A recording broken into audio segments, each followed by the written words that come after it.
기도하겠습니다. 거룩하신 주님, 주님의 말씀을 전합니다. 우리가 이 말씀을 듣고 정말 우리가 의지할 것은 우리가 아닌 온전히 하나님밖에 없음을 고백할 수 있게 하여 주시옵소서.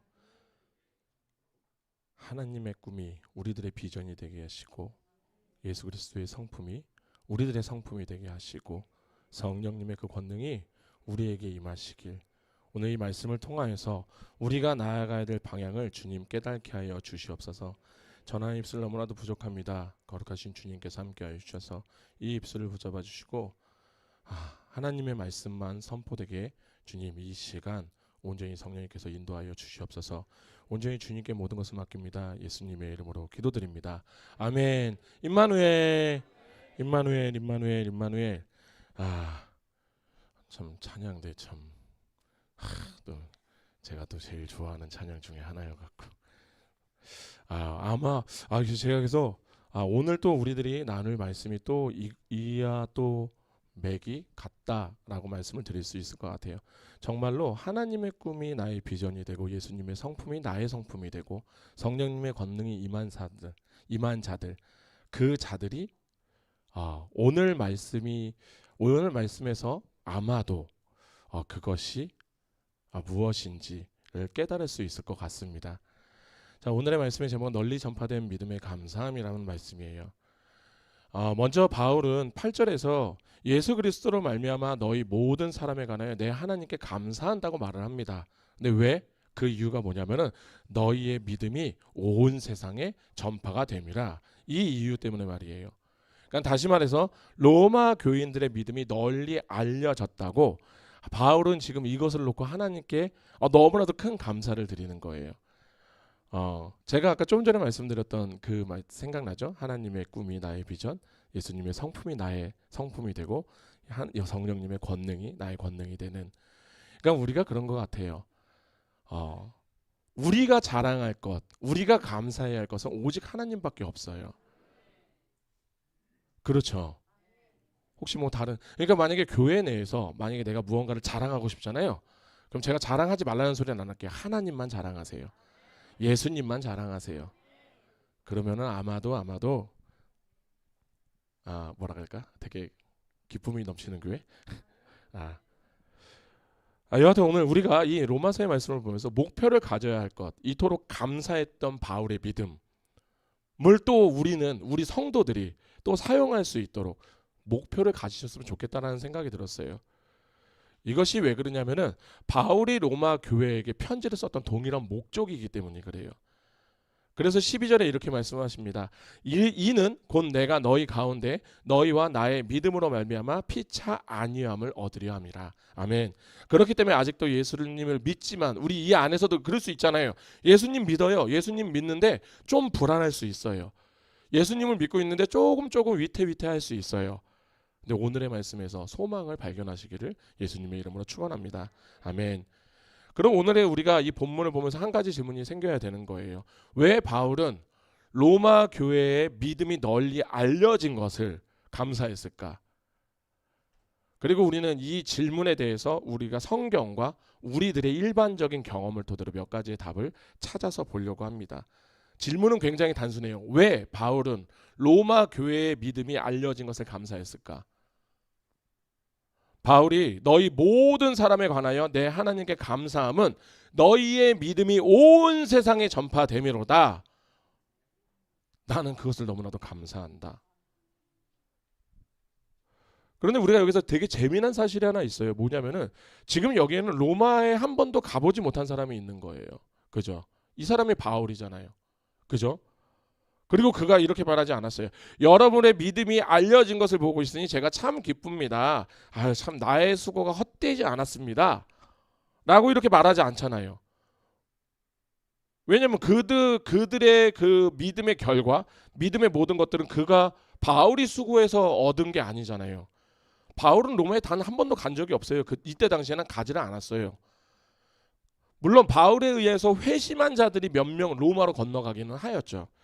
그럼 그러니까 우리가 이거는 제가 그냥 알려드리는 건데, 바울이 로마 교회를 직접 개척하지 않았잖아요. 그런데 왜 로마에는 갑자기 교회가 생겼을까요? 로마에 왜 갑자기 교회가 생겼을까요? 이게 아마도 로마 교회는 오순절 성령 감림 사건 있잖아요. 그때 오순절에 왔을 때 있는 많은 유대인들 있잖아요. 각지의 디아스포라로 인해서 각지에 많이 퍼져 있던 유대인들이 그 안식일을 지키기 위해서 유대인을 오순절을 지키기 위해서 유월절을 지키기 위해서 다 모였잖아요. 그때 방언이 터졌죠. 15개의 언어 중에서 로마어가 있어요. 그래서 아마도 누군가는 거기에서 이야기를 들었겠죠. 와, 하나님이, 예수님이, 성령님이 와 그랬구나 라고 해서 또 그들이 다시 로마로 갔겠죠. 그들은 왠 집이 로마니까 로마로 다시 가야 될 거 아니에요. 바데인도 있었고 별 사람들이 다 있었잖아요. 15개의 언어가 그래서 우리가 여기서 제가 그냥 말씀드리는 것은 15개의 방언이 터졌다라는 것에 우리가 집중할 것이 아니에요. 우리가 진짜 집중할 것은요. 그렇게 해서라도 하나님은 말씀을 전파하셨다라는 거예요. 아멘. 여하튼 그때 그 사건으로 인하여서 지금 로마에 갑자기 교회가 생겨나 버린 거예요. 그러니까 따라서 지금 바울이 기뻐하는 것은 자신의 사역의 성공이나 자기 사역의 열매 맺음 이것 때문에 아니에요. 분명 다른 이유가 있는 거예요. 우리들이 보통 보면은 내 사역에 우리 교회의 사역에 막 이런 얘기를 많이 하는데 절대 그렇지 않아요. 지금 바울이 기뻐하는 것은요. 절대 그 이유가 아니라는 거예요. 오늘 이것을 우리가 발견을 해야 되는 거예요. 그래서 로마의 교회의 믿음이 세상에 알려지는 것을 왜 바울이 그렇게 감사히 여겼을까? 이 답을 찾는 가운데 바울과 같은 동일한 믿음이 우리 안에서 일어나기를 소망합니다. 우리가 굳이 이유를 꼭 정하자고 하면은 6가지가 정도가 될 것 같습니다. 첫 번째, 바울이 로마 교회의 믿음이 널리 알려진 것을 감사한 이유는 그리스도가 그들이 믿는 유일한 대상이기 때문이었어요. 로마서 3장 21절에 이렇게 얘기합니다. 이제는 율법 외에 하나님의 한 의가 나타났으니 율법과 선지자들에게 증거를 받은 것이라 곧 예수 그리스도를 믿음으로 말미암아 모든 믿는 자에게 미치는 하나님의 의인이 차별이 없느니라. 아멘. 또 갈라디아서 2장 16절에는 또 이렇게 나옵니다. 사람이 의롭게 되는 것은 율법의 행위로 말미암이 아니요 오직 예수 그리스도를 믿음으로 말미암는 줄을 알므로 우리도 그리스도 예수를 믿나니 이는 우리가 율법 행위로서가 아니고 그리스도를 믿음으로써 의롭다함을 얻으려 함이라. 율법의 행위로서 의롭다함을 얻을 육체가 없느니라. 아멘. 그러니까 지금 따라서 바울이 지금 로마 교회의 믿음이 알려진 것을 너무나도 기뻐해요. 왜? 그곳에서 오직 예수만 믿기 때문이에요. 오직 예수 그리스도밖에 없기 때문이에요. 그것이 너무나도 기쁜 거예요. 그 믿음은 예수 그리스도에 대한 믿음을 뜻하는 것이기 때문에 이슬람에서 이야기하는 알라나 힌두교나 불교의 원리 이런 잡다한 믿음이 아니에요. 또 많은 지금도 우리나라에도 많겠지만 어느 나라를 가건 기독교가 들어오고 그 나라의 토속 신앙이 같이 접목되어서 이상한 짬뽕들이 나오는 게 많거든요. 그래서 토속신, 일월성신하고 비슷한 행위들을 많이 하는 것들이 있단 말이에요. 그런데 이런 잡다한 신에 관한 믿음에 대한 이야기를 하는 것이 아니에요. 오직 예수 그리스도를 믿음으로 이들이 믿는 게 예수밖에 없는 거예요. 그러니까 너무나도 감사한 거예요. 여기서 하나를 그냥 좀 더 보탠다고 하면은 아마도 바울은 이제 오직 예수 그리스도를 대한 믿음이 로마에 퍼지게 된 것에 그래서 그냥 하나 좀 더 덧댄다면 이런 것 같을 거예요. 당시에 이제 시대적 배경으로 보게 되면 로마의 교회가 있다라는 것은 이제 전 세계에 알려진 것과 같은 거예요. 거의. 왜 그러냐면은 모든 길은 로마로 통한다라는 이야기가 있어요. 그때 당시에. 왜냐면은 로마가 정복하는 모든 길에는 로마의 길을 닦아놔요. 왜냐면 전쟁 물자 및 이런 것들을 전차 우리 배너 이런 거 보면 히야 하면서 다니면서 전차하고 활쏘가는 거 있잖아요. 걔네들이 다녀야 되는 길들이 있어요. 그래서 로마가 점령한 모든 땅을 가면 로마로 다 연결되는 길이 다 있어요. 무조건 근데 그 길이 그냥 좁은 길이 아니라 정말 우리나라로 따지면은 아스팔트 길 같은 거 너무나 잘 만들어 놓은 길이 있단 말이에요. 그래서 많은 사람들이 그 길을 보면은 이 길은 로마의 길이야 라고 이야기할 정도로.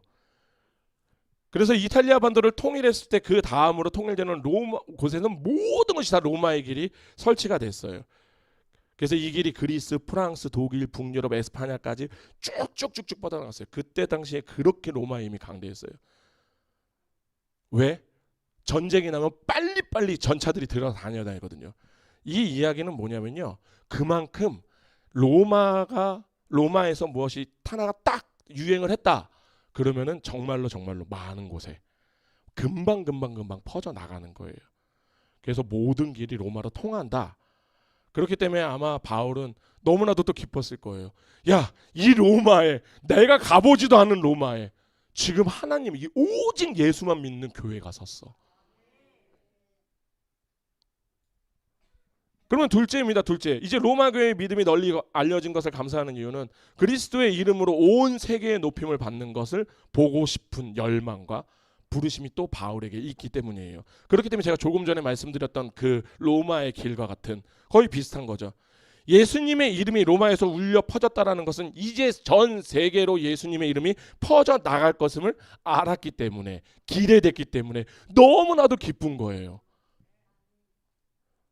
우리가 1장 4절에서 5절 말씀을 볼게요. 성결의 영으로 죽은 자들 가운데서 부활하사 능력으로 하나님의 아들로 선포되셨으니 곧 우리 주 예수 그리스도시니라. 그로 말미암아 우리는 은혜와 사도의 직분을 받아 그의 이름을 위하여 모든 이방인 중에서 믿어 순종하게 하나니, 우리가 마지막 구절에 집중을 해야 돼요. 그의 이름을 위하여 모든 이방인 중에 믿어 순종하게 하니, 누구의 이름을 위해서예요? 바로 예수 그리스도의 이름을 위해서요.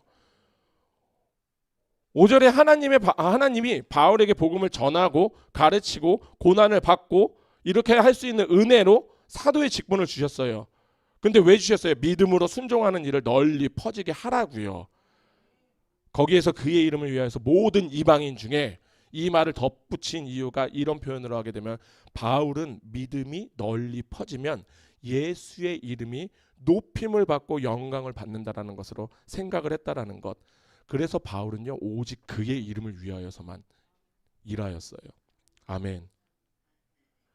여기에서 예수의 이름이 뭐예요? 그분의 진리와 그분의 지혜와 능력과 아름다움과 신실하심을 다 갖고 있는 것. 바울은 예수 그리스도를 보았고 알고 사랑하였어요. 아멘. 또한 다른 이들도 자신처럼 예수님을 알고 사랑하고 높이는 것을 보고 싶은 열망이 가득했어요. 이게 바로 예수님을 믿는 자들이 가져야 되는 마음이에요. 이게 바로 하나님의 꿈이 나의 비전이 되는 거예요. 바울이 자신에게 일어난 모든 일에 감사했던 것, 이것이 바울의 삶이고 부르심을 받은 사명이었다라는 것. 모든 것이 다 예수의 이름으로만, 예수의 이름을 위하여만 행해져야 하는 것. 이와 같이 우리 또한도 우리의 우리가 계획하는 것들, 결정하는 것들, 이런 것들의 모든 지향점이 어디가 돼야 되는 걸까요? 바로 예수 그리스도가 돼야 되는 거예요. 바로 예수 그리스도가 돼야 되는 거예요. 물론 우리가 이제 좀 너무 우리 사도 바울께서 그런 믿음을 우리가 좀 그만큼 믿음을 쓰지는 못하고 있지만, 그러고 해서 좀 적극적이지 못한 건 좀 사실이에요. 그렇죠? 인정을 해야 돼요. 인정 안 하면 그때서부터 앞으로 나아갈 수가 없어요. 인정할 건 인정하고. 하지만 우리는 또 우리들의 모든 계획과 결정하시는 모든 것들이 예수 그리스도로 향해야 된다라는 거, 우리가 예수의 증인이 되어야 된다라는 것에는 다 동의하죠. 이것이면 일단 된 거예요. 우리는 죄를 안 짓는 자들이 아니에요. 죄를 인정하는 자들. 이해되시나요? 그러니까 우리는 죄를 안 지으려고 노력을 하지 말라는 게 아니고, 그런 소리 나는 건 아니고, 우리는 정확하게는 죄에 대해서 알고 있어야 돼요. 그래야지 싸우거나 뭐를 하려면 죄를 알아야 될 거 아니에요. 그죠? 그렇기 때문에 우리는 여기에다 심지어 내가 하지는 못해요. 내가 가지는 못해요. 그래도요, 이것이 맞다라는 것은 우리가 인정을 해야 되는 거예요. 우리는 다 알고 있죠. 예수님이 이 세상의 가장 최고의 보물입니다. 예수 믿고 복 받으세요 라는 얘기는 저는 별로 안 좋아합니다. 우리는 예수 믿고 이미 복을 받았기에 저는 그 복을 누리십시오 라고 얘기하고 싶어요. 우리는 하나님을 누리는 삶을 살아야 돼요. 제 이름이 누림입니다. 그렇기 때문에 우리가 최고의 보물을 받았어요. 그러면 우리는 이 사실을 전해야 되는 거예요. 세상에 자랑을 해야 되는 거예요. 성교가 마치 예수님을 전한다 한다. 저는 그렇게 절대 성교는요. 그냥 우리가 하나님의 일하심을 보는 거를 따라다니는 거예요. 하나님께서 일하시는 거 우리는 하나님을 응원하고 있는 거예요. 와 하나님 대단하시네요. 와 하나님 최고이십니다. 와 하나님 이렇게 일하신다고요? 와 대단하십니다. 그리고 우리가 거기서 좀 더 하면은 제가 믿는 하나님이 이런 분이세요. 믿으세요? 보셨어요? 이런 분 보셨어요? 못 보셨죠? 우리 같이 하나님 믿어요. 우리가 그렇게 되길 예수님의 이름으로 축원합니다. 자, 세 번째로는 로마 교회의 믿음이 널리 알려진 것을 기뻐하는 이유가 로마 교인들의 믿음이 올바로 세워졌기 때문이에요. 바울에게 있어서 믿음이란 어둠 속에서 애를 쓰는 행위가 아니에요. 계시되는 밝은 빛에 대해서 응답이에요. 그 빛에 대한 응답이라고요. 그러니까 우리들이 이런 거예요. 믿음을 우리들이 간증을 하잖아요. 전 간증을 하지 말라는 소리가 아니에요. 하지만 간증은 동일하지가 않아요. 공통된 것이 없잖아요. 그렇기 때문에 하나님에 대해서가 정확하게 제대로가 나오지가 않아요. 그럼 우리가 하나님에 대해서 우리가 제대로 성립을 할 수 있는 것이 뭐 하나가 딱 있어요. 무엇이 있을까요? 성경 말씀. 왜냐면 얘는요 한 번도 얘라고 하면 안 되지. 이 성경책은요 이 쓰고 나서부터 지금까지 단 한 번도 리뉴얼이 된 적이 없어요. 그 이야기는 이 말씀은 진짜 진리라는 거예요. 단지 이상하게 푸는 사람들이 있어서 그러는 거지. 근데 우리들이 간증을 통하여서 우리가 계속 하나님을 막 전하려고 하잖아요. 왜냐면 근데 제가 이 말씀 드렸죠. 저를 만나주신 하나님과 우리 집사님을 만나주신 하나님이 달라요. 그잖아요. 전 세계 75억 인구가 있는데 자꾸만 제가 가서 제가 만난 하나님을 만나시기 바랍니다. 제가 만난 하나님을 만나시기 바랍니다. 너무 감사하죠. 저에게 만나주신 하나님은 이런 개망나니 같은 것을 이 자리에까지 세우신 하나님을 하나님을 만나시면 너무 감사하죠. 그런데 있잖아요. 하나님은요. 저의 하나님과 여기 계신 분들을 만나주신 하나님 다 다르게 만나주신다고요. 비슷할 수는 있어요. 근데 다 달라요. 그런데 우리가 그러면 어떻게 돼요? 우리가 하나님의 말씀, 우리가 모든 것이 역사적인 사실을 모든 것을 다 사실 팩트에 기반을 두고 하나님의 말씀을 성립을 해야 되는 거예요. 이것이 아니라면 우리에게는 사실은 그렇게 소용도 없고 유익도 없는 거예요. 그렇지만 지금 여기에서 말하는 널리 알려진 믿음이라는 것은요. 경험되는 것, 그 이상의 것을 이야기하고 있는 거예요. 인간의 다양한 부류의 경험들. 근데 아시잖아요. 그것이 때로는 보고 있으면 정말 성경에 기초되었지도 않은 막 그 간증들 있잖아요. 이거는 무당국거리들이 하는 것들을 갖고 같이 마치 하나님이 만드셨다고 하고 막 하시는 분들이 계신다고요. 그잖아요. 아닌 게 아니지. 우리 많이 봤잖아요. 기도원 교회에 있을 때. 이거는 그냥 은사도 아니에요. 은사도 아닌 것을 갖고서 은사라고 이야기하고 이상한 행위하고 토속시 막 제가 예전에는 이런 뭐야 제가 듣기로는 이런 분들 있어요. 너의 죄를 다 쓰래요. 다 쓰고 가서 밖에 나가더니 막 불 붙여갖고 막 날리고 있어요.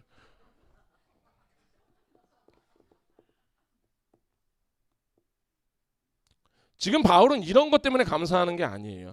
세상에 퍼져 있는 신화적인 믿음 때문에 이런 것 때문에 감사하다라는 거 얘기하는 게 아니에요. 오늘날 이 점에 강조하고 있는 점이 뭐냐면 이게 진짜 중요한 거예요. 왜냐하면은 우리가 사람들이 왜 하나님을 안 믿는 자들이 왜 복음을 거부할까? 우리가 거기에 대해서 알아야지 말씀을 전할 거 아니에요. 그렇지 않나요?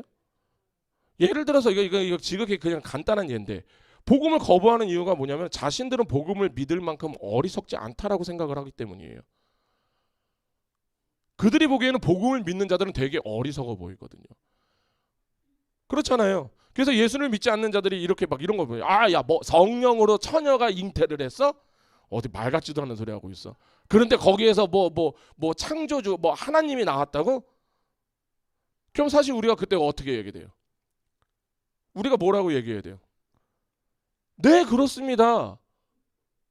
세상을 창조하신 하나님께서 그의 아들을 성령으로 처녀의 몸에서 태어나게 하셨고 완전한 삶을 살고 우리의 죄를 대신하여서 십자가에서 돌아가셨습니다. 이 말 해야 되잖아요.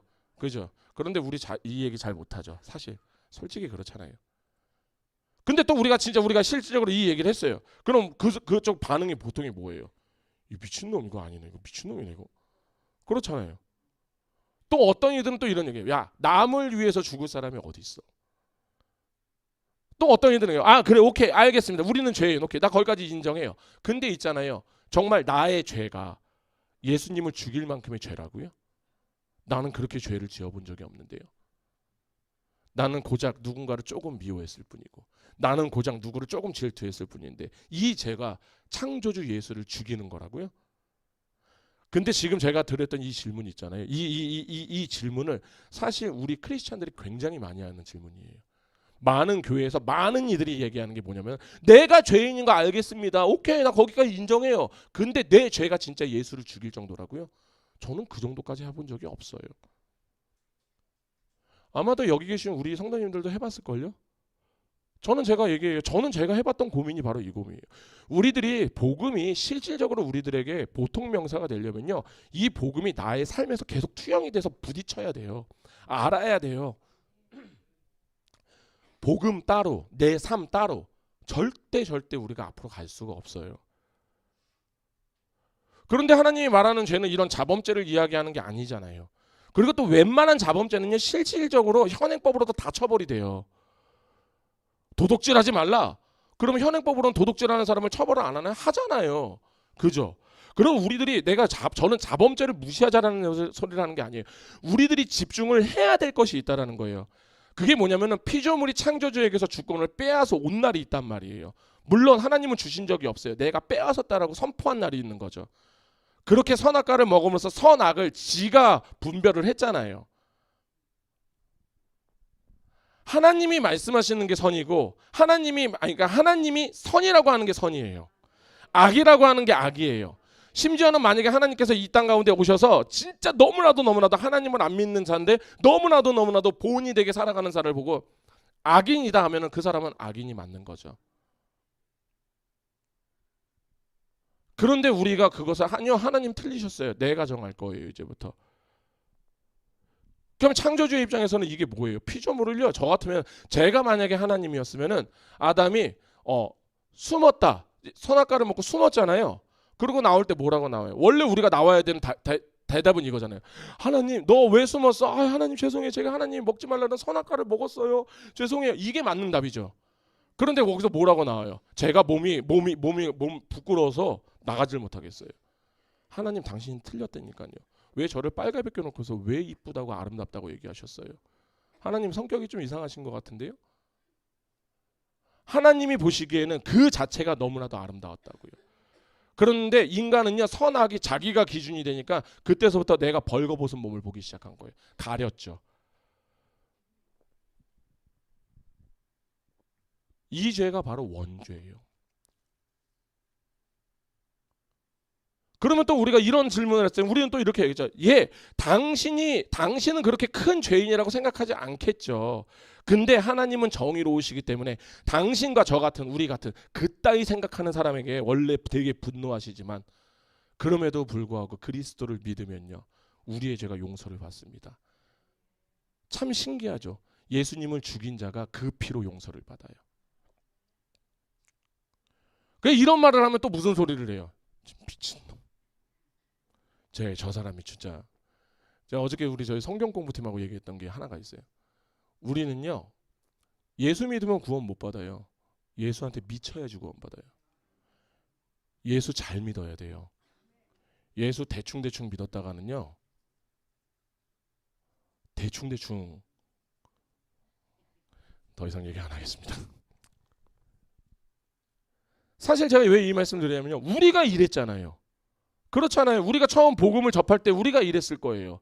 너무 오래전이어서 아니요 저는 하나님을 한 번에 믿었는데요 라고 얘기하시면 정말 축복합니다. 그런데 아마 그런 일이 없으실 거예요. 그런데 갑자기 훅 하고 하나님이 들어오셔서 그 앞에서 죄가 있다라는 것을 깨닫고 우리 두려운 마음으로 하나님께 나와왔죠. 우리가 그렇게 미친놈 욕하던 사람에 그런데 어느 순간인가 우리는 예수 앞에 나와 있었단 말이에요. 우리가 이런 이야기에 우리가 핵심이 담겨 있는 것들 다 깨달아야 된다는 거예요. 이런 자들이 기독교를 거부하고 있는 거, 우리 예수님을 거부하는 거. 왜냐하면 이 기독교는 너무나도 허무맹랑하고 정신 나간 이야기 같이 들리니까요. 아니면 반대로 당신들이 말한 것이 모든가 다 진실이고 너무나도 얘기합시다. 근데 그럼 너무나도 아름다운 이야기잖아요. 자신을 죽인 자를 자신의 피로 용서하였다. 더 나아가 그 구원. 야, 그것은 진짜 너희들이 이룰 수 없어. 그냥 내가 주는 거야. 값없이 주었다.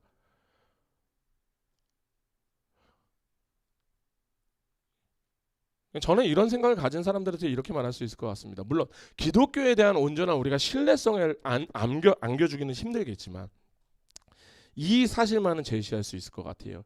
이 로마서를 쓴 사도 바울은 로마 교인들이 역사적 실제 바탕으로 믿음을 갖기를 바라고 있다라는 것.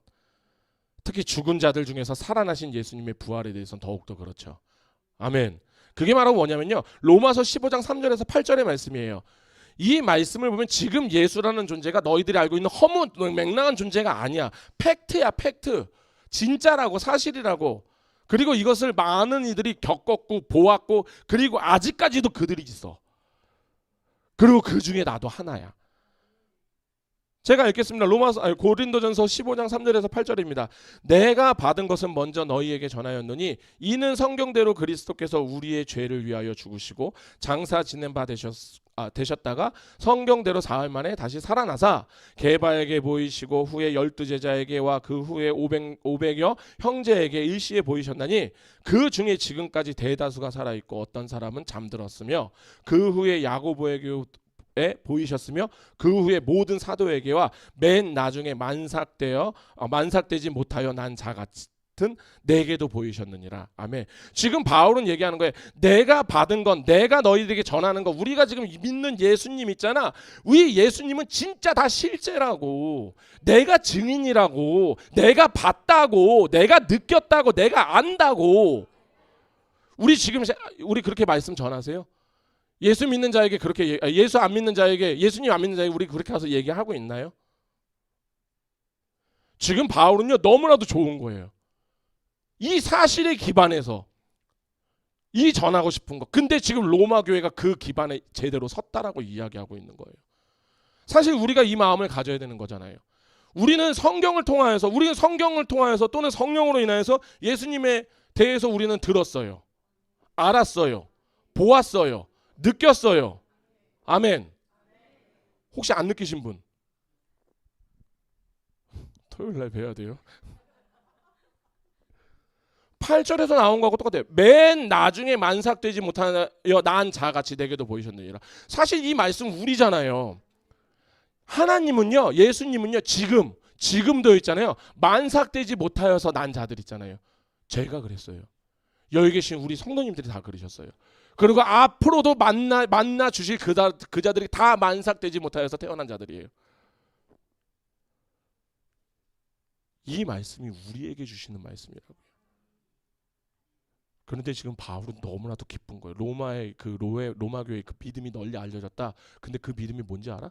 예수님. 근데 얘네들이 믿고 있는 예수님이 얘네들 그냥 허무 맹랑하고 신화적이고 지네 토속 신앙하고 막 이런 게 아니야. 오직 팩트, 사실. 내가 만났던 하나님을 똑같이 믿고 있더라. 내가 믿고 있는 예수를 똑같이 믿고 있더라. 지금 그 이야기하고 있는 거예요. 그러니까 얼마나 기뻐요.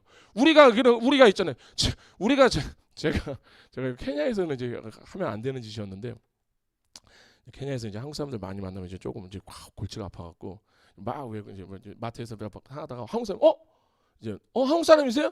그러면 sorry 하고 도망을 가요. 쏘리 하고 도망을 가요. 쏘리 하고 도망을 가요. 그냥 막 도망가요. 얘기하기 별로 좋지 않아갖고. 근데 이제 그게 이제 선교사님들이나 이런 분들은 괜찮은데 이제 오셨다 바로 갔다 하시는 분들하고는 좀 엮이는 게 힘들어갖고 좀 그렇게는 가끔 가다는 그러기는 해요. 그런데 우리가 가끔 가다가 저희 예배 공동체를 만나잖아요.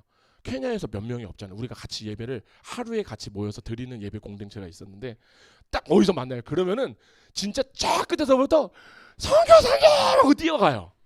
그렇잖아요. 지금 바울이 너무나도 기쁜 이유가 그거예요. 다 내 편이잖아요. 다 나하고 똑같은 거 믿잖아요. 다 나하고 똑같은 예수를 믿잖아요. 너무나도 기쁜 거예요. 그래서 우리가 그리스도인들을 보면 이렇게 기뻐해야 돼요. 아멘. 자, 네 번째로는 바울이 로마 교회의 믿음이 널리 알려진 것을 기뻐하는 이유는 그 믿음이 그리스도의 신실하심과 귀하심을 드러내기 때문이에요. 아까 제가 본문으로 넘어가서 5절의 말씀에 보면은 그랬잖아요. 모든 나라 가운데 그리스도의 이름을 높이고자 하는 열정과 부르심이 있었다라고 얘기했잖아요. 그리스도가 위대하게 드러나기를 바랬어요. 이게 바울의 인생이었어요. 바울이 이런 말을 했어요. 내 안에 사는 이가 그리스도시다. 아멘. 그렇다면 어떻게 그리스도의 위대함을 드러낼 수 있을까요? 우리가 어떻게 그리스도의 위대함을 드러낼 수 있을까요? 어떻게 하면 될까요? 나 어디 가서 막 당풍도 막 쏘고 막 그래야 될까요? 아니에요. 진짜 의외로 답은 굉장히 단순해요. 그분을 믿는 거예요. 누군가를 믿는 것은요, 그 존재가 굉장히 신뢰할 만한 존재라는 거잖아요. 제가 예전에 믿음에 대해서 정의를 한번 알려드렸던 것 같아요. 그 대상의 모든 것에 동의하고 따라가는 것. 우리가 전인격적으로 하나님을 만났다라는 것은 하나님이 하시는 모든 것에 우리가 다 동의가 되는 거예요. 그리고 하나님이 하시는 모든 것에 아멘. 하나님 당신만이 옳습니다. 이 고백하고 가는 거잖아요. 이게 믿음이라고요. 따라서 교회에서의 믿음은요, 온 세상에, 이 교회의 믿음이 온 세상에 알려졌다라는 것은요, 우리가 계속 외치는 거예요. 우리 그리스도는요, 굉장히 신뢰할 만한 분입니다. 그분이 내 죄를 용서하셨고요, 우리를 구원하셨습니다. 하나님과 우리를요, 화해시키셨다고요. 그분이. 이것을 우리가 이 세상에 선포하는 거라고요. 하지만 이것이 믿음에 보여지는 전부가 아니잖아요. 그리스도인들은 우리들의 믿음이 단순히 그리스도께서 구원해 주실 것이라는 사실을 믿는 게 아니에요. 그리스도가 바로 구원이라는 자체, 구원의 자체라는 것을 우리는 믿고 거기에 기뻐하고 만족하고 그것을 이 땅 가운데 드러내고 있는 것. 다시 말해서 우리가 그리스도를 믿는 목적 있잖아요. 우리가 예수님을 왜 믿어요? 예수 믿는 이 목적이 뭐냐면요, 오직 예수밖에 없는 거예요. 자꾸만 예수님 믿으면서 자꾸만 이상한 거 달라고 하지 마세요. 못 주시는 예수님도 가슴 아프실 거예요. 야, 이거 주면 너 큰일 나는데. 너 이거. 제가 이 이야기는 이제 그분을 뭐 그런 게 아니라 요 며칠 전에 우리가 오후 예배가 다 끝나고 이제 저희 수요 예배 때 끝나고 다 가시는데 어떤 좀 되게 힘드신 청년이 이제 노숙을 하시는 것 같았어요. 그래서 오셨었어요. 교회로 들어와서 앉아 계셨더라고요. 그래서 저희들이 이제 섬기고 한 다음에 이제 이것저것 하신 다음에 그래서 그분에게 무엇이 좀 도움이 필요할까요? 라고 얘기를 했더니 그 친구는 저희한테 기승전 원하는 게 고시원 좀 하나 얻어주세요 였어요. 근데 제가 그 친구한테 그거를 절대 들어주지 못하였던 것은 그 친구는 고시원을 얻어주는 것이 가장 큰 목적이었지만 우리들이 생각했을 때는, 제가 생각했을 때는 그 친구는 지금 나라에서 더 많은 지원들을 받아야 됐었어요. 그래서 제가 그 친구한테 얘기했던 것이 딱 그거였어요. 오늘 여기에서 일단 씻고 옷도 다 빨아줄 테니까 씻고 잠이 뭐 불편하면 옆에 있는 그 근처에 있는 찜질방이나 이런 데 가셔도 된다 하면서 제가 그 모든 것들 다 이제 우리가 해서 드렸었는데, 근데 그러면서 제가 얘기했던 것이었어요. 하지만 우리 청년은 내일 3시에 내가 꼭 여기 우리가 집회가 있었잖아요. 3시에 내가 꼭 이 자리에 앉아 있을 테니까 꼭 오십시오. 그리고 저하고 손 붙잡고 같이 안산시청 갈게요. 제가 꼭 연결해 드릴게요. 그랬는데도 1시간이 넘는 시간 동안 저에게 원하신 거는 결국에 딱 하나밖에 없었거든요. 고시원 좀 얻어주세요. 지금 당장 얻어주세요. 그런데 만약 그 친구에게 제가 고시원을 얻어줬으면 제가 알아요. 그 친구는 고시원에서 그 보증금을 바로 뺐을 거예요. 그렇죠. 제가 왜 이거 왜 안지 아세요? 제가 그랬었거든요. 저는 인간은요, 제가 선교지에 있을 때도 이제 청년들이 막 그 청년들 자기 방 안에 막 있어요. 그러면 딱 나온 너희 새끼야 게임 좀 그만해 하면 목사님 어떻게 하셨어요? 너희 새끼 너 내가 투시의 은사가 이 자식아 이런 얘기 하실 것 같아요? 아니요. 왜 안지 아세요? 제가 그 안에 들어가면 똑같은 짓을 하고 있거든요. 그래서 아는 거예요. 그게 그냥 결국 뭐예요? 우리가 예수를 믿는 이유는요, 오직 예수밖에 없는데 그런데 우리가 예수를 믿으면서 자꾸만 다른 것을 원해요. 물론 하나님께서는 우리가 이 땅 가운데서 우리에게 필요하신 것을 계속 채워주실 거예요. 그런데 내가 원하는 건 채워주시지 않을 거예요. 하나님이 너에게 가장 필요한 것만 주실 거라고요. 그래서 오늘 야채죽을, 너는 건강 때문에 야채죽 줘야 되는데 거기서 갑자기 야채죽을 뒤집어 엎더니만 나는 스테이크가 아니면 안 먹겠다고 있으면은 하나님이 어떠시겠어요? 가슴 되게 아프시겠죠. 그러니까 우리들이 예수를 믿는 이유는 다른, 천국 가기 위해서요? 아니요. 우리 절대적으로 그렇게 접근하면 안 돼요. 예수를 믿으면 천국을 가요. 왜요? 내 신랑의 신혼집이 천국이에요. 아니 왜 신혼집을 가는 것에 대해서 자꾸만 신혼집을 가게 해주십시오. 신혼집을 가게 해주십시오. 시아버지가 계신 곳이 어디예요? 하나님이 시아버지시잖아요. 하나님이 어디 계세요? 천국 계시잖아요. 그럼 내가 며느리가 됐는데, 우리가 며느리가 됐죠. 그럼 우리는 시아버지한테 가야죠. 그럼 거기가 천국인 거예요. 근데 잠깐만 시아버지 댁에 가게 해주십시오. 시아버지 댁에 가게 해주십시오.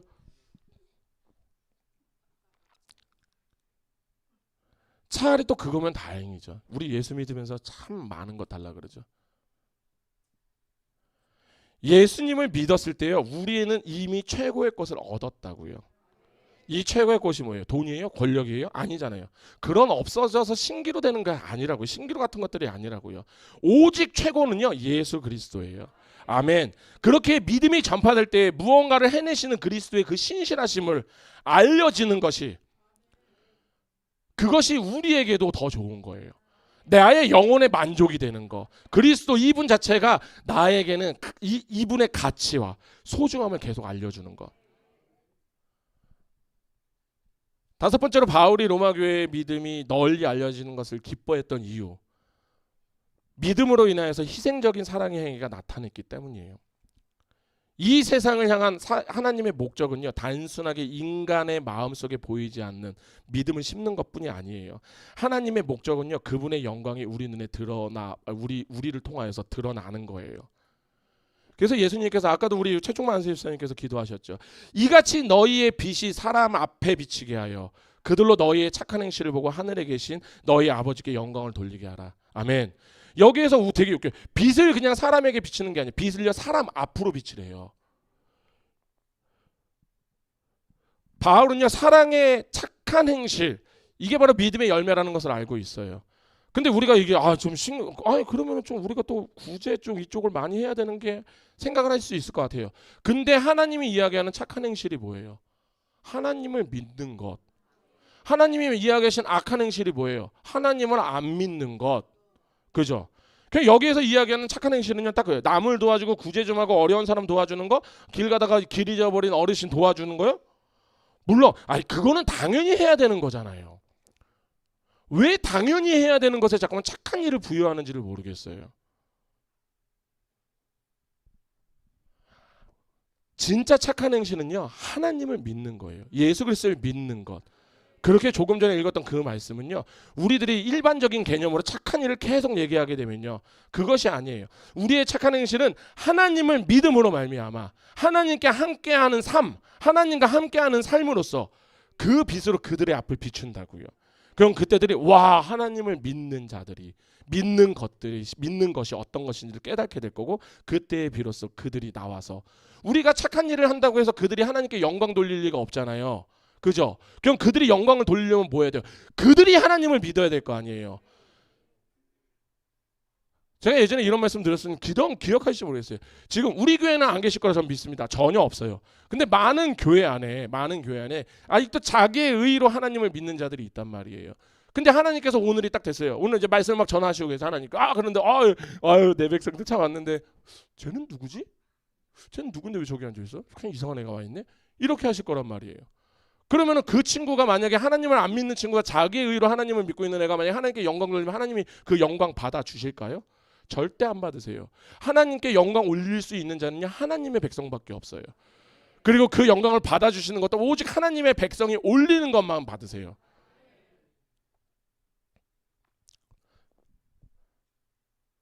우리가 그렇게 하나님 안에서, 근데 이제 제가 말씀드려요. 우리가 하나님의 안에 있으면 내 이웃이 나보다 내 이웃에게 우리가 나보다 더 힘든 사람에게 눈이 더 많이 가는 건 사실이죠. 또 그잖아요. 내가 받은 은혜가 있는데, 내가 받은 은혜가 있으니까 그 은혜 갚으려고 하는 거잖아요.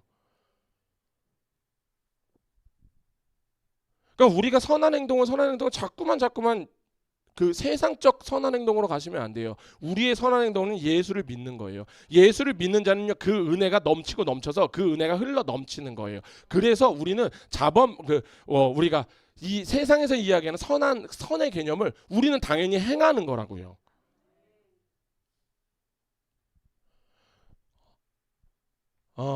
예전에 콘스탄티누스 왕조 마지막 황제가 율리아누스 황제라는 사람이 있어요. 그 사람이 비기독교 황제였어요, 마지막. 근데 그 사람이 무슨 얘기냐면 모든 종교는 평등하다 선포한 사람이에요. 근데 이 사람이 어떻게 교회를 평가했냐면은 그때 당시에 홍역이 로마 제국을 강타했단 말이에요. 근데 그때 기독교가 정말로 갑자기 확 커버렸어요. 왜 그랬냐면은 하루에 몇천 명씩이 죽어가고 있는데도 우리 기독교는요, 고난에 대한 신앙의 답에 대해서 명확하게 알고 있었고 그것을 명확하게 전하였단 말이에요. 그래서 역병이나 전쟁으로 가족을 잃은 많은 이들에게 가서 천국의 소망을 전했다고요. 그들을 위로하고 치유했다고요. 그렇게 역병에 걸린 사람들을 간호하다가 진짜 많은 사람들이 또 역병으로 인하여서 기독교인들이 많이 돌아가셨어요. 이때 우리의 기독교는요, 성경에서 말하는 사랑의 신앙의 중심을 강조해서 매일매일 삶 속에서 그들은요, 자신을 다 버려버렸다고요. 그리고 그 자신이 예수를 전했다고요. 예수를 전하는 과정에서 당연히 나오는 행위들이 있을 거 아니에요. 그래서 그 비기독교 왕인 그 황제가, 율리아누스 황제가 얘기했던 게, 그래서 우리가 기독교를 보면서 그 사람은 굉장히 또 되게 놀랬던 사람이기도 하죠. 그냥 어떤 이들은 이걸 보고 사랑이나 구제나 이런 걸 가만히 강조해야 되는 거 아니에요? 아니죠. 이들이 지금 이때 당시에 강조했던 것은 뭐였냐면, 물론 사랑과 구제, 여기에 대한 호감도 있겠죠. 이게 전혀 없을 수는 없어요. 그런데 이들이 그들에게 그 사랑을 실천하면서 그들을 구제하면서 그들에게 전하였던 게 뭐였어요? 예수 그리스도잖아요. 우리들이 살 수 있는 답은요, 단 하나밖에 없어요. 형제님 너무 힘드시죠? 그래서 예수 믿으셔야 돼요. 그분만이 우리의 구원이십니다.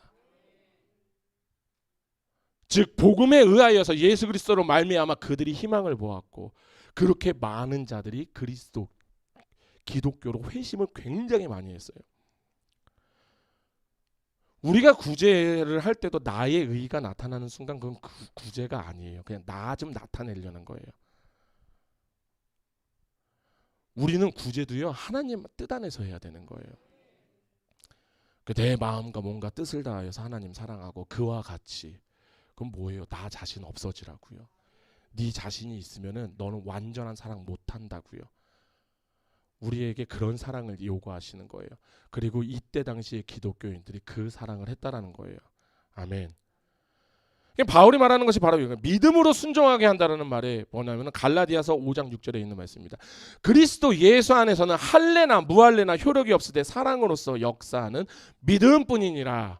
아멘. 그렇게 바울이 로마 교회의 믿음이 온 세상에 널리 알려지는 것을 너무나도 감사했어요. 그 믿음이 사랑을 만들어냈고, 예수님께서는 참으로서 많은 백성들을 구원하시고 힘주시고 마음의 만족을 주시고 사랑할 수 있도록 자유케 하시고, 내가 사는 것이 그리스도니 죽는 것도 유익함이라. 아멘. 이 빌립보서 1장 21절의 말씀을 그대로 다 보여줬던. 그리고 마지막으로 6번째, 왜 바울은 로마 교회의 믿음이 널리 알려지는 것을 기뻐하였을까요? 믿음을 주시는 분은요, 하나님이세요. 아멘. 그러면 하나님이 모든 영광과 감사를 받으셔야 돼요. 만약 우리 집사람이 이 교회 앞에서 무언가를 하다가 막 낑낑 매고 있는데 갑자기 우리 김유다 장로님께서 막 지나가다 아유 사모님 뭐 하세요 하면서 막 도와주셨어요. 그런데 제가 갑자기 그 다음날에 우리 윤내장 장로님한테 전화드려서 아유 장로님 감사합니다. 우리 집사람에게 좀 도움 좀 주셨다는데 감사합니다. 그러면 일단 저는 제정신이 아니죠. 저는 일단은 제가 정신이 올바른 사람은 아닐 거예요. 왜? 감사는 실제로 도움을 주신 사람에게 하는 게 감사잖아요. 아멘. 따라서 바울이 8절에서 얘기하죠. 내가 예수 그리스도로 말미암아 너희 모든 사람에 관하여 내 하나님께 감사함은 너희의 믿음이 온 세상에 전파됨이라. 말한 것은요, 하나님이 그들의 믿음을 알려지게 했다라는 의미가 되는 거예요. 아멘. 또한 여기에서 한 가지 우리가 더 내포하고 있는 사실은, 지금 바울은 하나님께서 우리에게 믿음을 주셨다라고 말하고 있지는 않지만, 우리는 계속 우리 원로 목사님도 말씀하셨고 저도 계속 말씀드리는 거예요. 우리는 나의 의로 절대 하나님을 믿을 수가 없어요. 그죠? 혹시 지금도 나의 의로 하나님을 믿고 계신다라는 분은 토요일 날 조용히 오시면 돼요. 3시까지 오세요. 그럼 제가 그것이 왜 잘못된지 알려드리겠습니다. 빌립보서 1장 29절에 이렇게 합니다. 그리스도를 위하여서 너희에게 주신 것은 다만 그를 믿을 뿐이 아니라 또한 그를 위하여 고난도 받게 하려 하심이라. 어머나 큰일 났네. 믿게 해주시는 거하고 하나를 더 주셨어요. 고난도 받게 해주신대요. 왜 아멘이 되게 적어요? 이 사람들이 진짜. 또 에베소서 2장 8절에서 이렇게 얘기합니다. 너희는 그 은혜에 의하여서 믿음으로 말미암아 구원을 받았으니 이것은 너희에게서 난 것이 아니요 하나님의 선물이니라. 아멘. 이것 빼고도 정말 많은 곳에서 바울이 이야기하고 있어요. 따라서 우리의 믿음은요, 하나님이 우리에게 주신 선물인 거예요. 그렇기 때문에 이 선물을 확신하였기 때문에 우리는 기뻐해야 되는 거예요. 우리 여기서 기뻐한다라고 말하는 것은요, 지금 여기 있는 우리 중에 어떤 누구도 나의 힘으로 예수를 믿는 자가 없었다라는 거예요. 우리는 일단 하나님을 딱 보잖아요. 반대로 뛰는 사람들이에요. 그래요. 또 저만 그래요. 아니 우리 주사랑교회는 왜 맨날 담임 목사님만 저렇게 반대로 뛴다 그러고 하나님만 보면 왜 그런다고 하지? 모르겠어요. 아무튼 제가 제일 부족합니다. 여하튼 그런데 구원의 믿음은 순종적으로 그리스도를 높이면서 어린아이 같이 되어야 된다라고 얘기하잖아요. 왜? 전적으로 믿어야 된다라는 거. 그렇게 그리스도를 믿으려면 도움이 필요한 거예요. 어떤 도움? 하나님의 도움. 자, 이제 말씀을 마치겠습니다. 자, 오늘 예배를 마치고 돌아갈 때 감사와 신뢰의 마음으로 갈 수 있는 소망이 바로 이것이에요.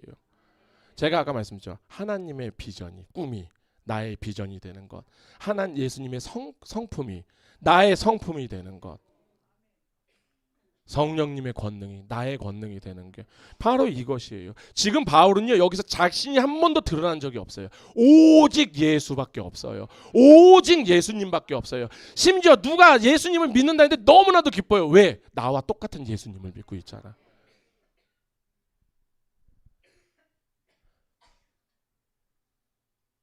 이 자리에 우리를 부르신 것이 누구십니까? 하나님이세요. 하나님이 또 우리를 이 자리에 부르시고요. 거기에서 끝나는 것이 아니에요. 그리고 우리의 귀를 또 열어주세요. 더 나아가서 하나님의 말씀을 받아들일 수 있는 마음, 굳었던 마음을 부드럽게 만들어주셨죠. 그리고 지금도 우리를 이렇게 이끌고 가고 계세요. 그래서 저는 그분과 하나 되어서 예수님을 믿으라고 이야기를 하는 겁니다. 제가 이런 말씀 드렸습니다. 우리는 절대 자신을 의지하지 마세요. 아침에 한 약속 그냥 뒤집고 저녁에 우리가 그냥 다른 짓 하는 게 우리잖아요. 그런데 하나님은요, 만세전에 계획하신 것은요 이미 이루어진 거예요. 물론 우리는 계속 현재 진행형이지만, 그런데 우리는 믿고 있습니다. 마지막까지 하나님은 당신의 언약을 꼭 다 지키실 것을. 그분이 바로 우리 예수 그리스도, 우리의 주인이십니다. 기도하시겠습니다. 할렐루야. 거룩하신 주님, 예수 그리스도의 이름으로 지금 이 시간 아버지의 말씀을 전하였습니다. 주님만이 우리의 주인이십니다. 이제 우리가 주님의 삶을 살기를 원합니다. 주님께서 원하시는 대로, 주님의 뜻대로 주님을 바라보고 그렇게 섬기기 원합니다. 거룩하신 주님, 바울이 가졌던 이 믿음으로 인하여서 너무나도 기쁜 것들, 이제 우리가 많은 올바로 된 믿음을 보고 올바로 된 그리스도인을 보았을 때 우리가 기뻐해야 되는 이유가 이것이 아닌가 생각을 해봅니다. 주님, 바울과 같은 마음 갖게 하여 주시옵소서.